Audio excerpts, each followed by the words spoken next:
Ito po si Joey Packlight, compact stroller, up to 4 cabin, or fit for cabin. Okay? So, meron po siya kasamang rain cover, meron din po siya kasamang bag. Okay? So, sa pagkabit ng rain cover, ganito po siya. Pero as you can see, hindi po naninilaw po yung rain cover natin. Okay? So, meron siyang button dito, butones. Yan. Dito nyo po yung ilalak. Tanggalin natin. Ikot nyo lang dito. Sa taas ng wheels. Yan. Okay? So, sa likod. Yan.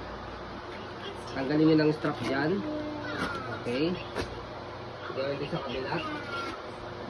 So, yan. Okay? So, ito, papasok nyo dyan. Okay? Yan. Ito yung bag niya, original bag yan. Okay? So, ito pa yung canopy niya. Yan, wala pong faded, walang discoloration. Ang ganda ng pagkaka-color blue niya. Meron pa siya mga lining na design. Okay, so yan. Okay, buong-buo po yung logo. Yan. Extension canopy yan. Pwede nyo hindi gamitin niya. Pasok nyo lang ganyan sa loob. Okay. Sa pag-fold, yan. So yan, nakaupo siya. Pwede siya nakahiga. Fully reclined, good for newborn. Yan. So, 5 harness. Yan, as you can see, meron siyang pad sa harness. Wala po siyang putol. Presyo lang sa gitna. Ayan. Okay. So, okay. Front handle. Ayan, meron din po siyang pad. Presyo lang dito sa dalawang side. Ayan. Kahit isang side lang, paglalagay yung si baby. Ayan. Or dalawa na pala. Ayan.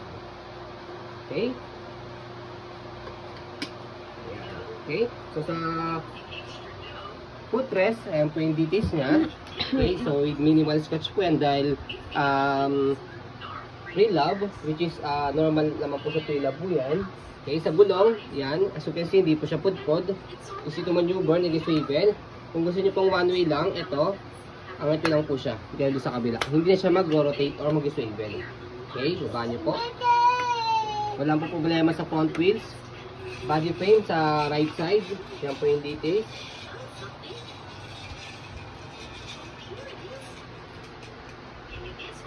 Okay, so sa likod naman po, ayan yung gulong natin.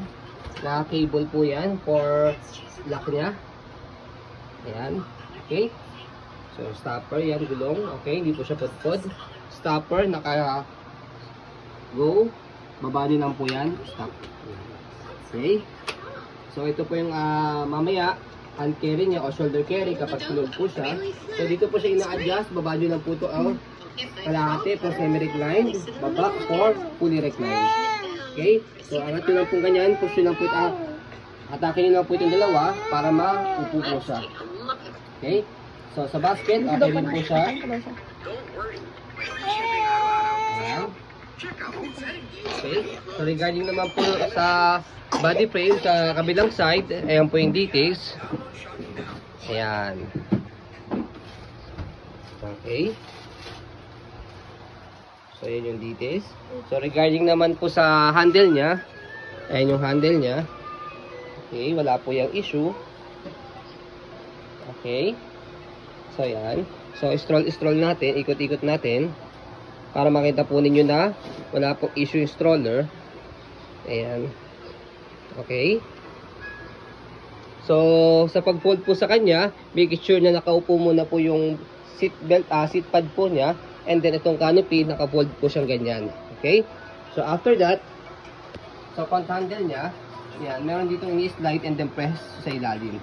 Okay? Kasi pag hindi nyo ini-slide, yan, pag hindi nyo ini-slide, nakalock po yan. Okay? So slide, press. Okay? Hindi pa na makita nyo. Slide, press, tapos fold siya ng pag ganyan. Isa, dalawa, tapos hawakan nyo yung dito. Yan. Tapos fold nyo na ganyan. Yan. Nakalap na po siya ganyan. Okay. So ganyan po siya. Compact folding. Okay. Sa kanya lagi sa bag. Yan. Kaya fit for cabin siya kasi maliit lang siya. Okay. So lightweight lang po ito. Mag-aarm lang po ito. Wala pa po itong 5 kilo. Okay. Sa pag-open sa kanya, bukan nyo lang po yan. May bag yun, di ba? Ay, may dito naman pala. Pwede dito, pwede dito. Shoulder carry. Pwede hand carry dito.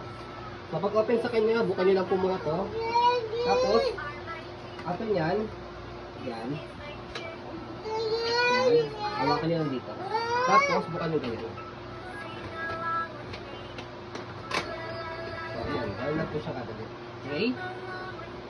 So, ayan po, as you can see, very details po kami mag-video. Kasi yung shop policy po namin, no refund, no exchange, what you see is what you get po. So, yun po, maraming salamat. Have a nice day and God bless po.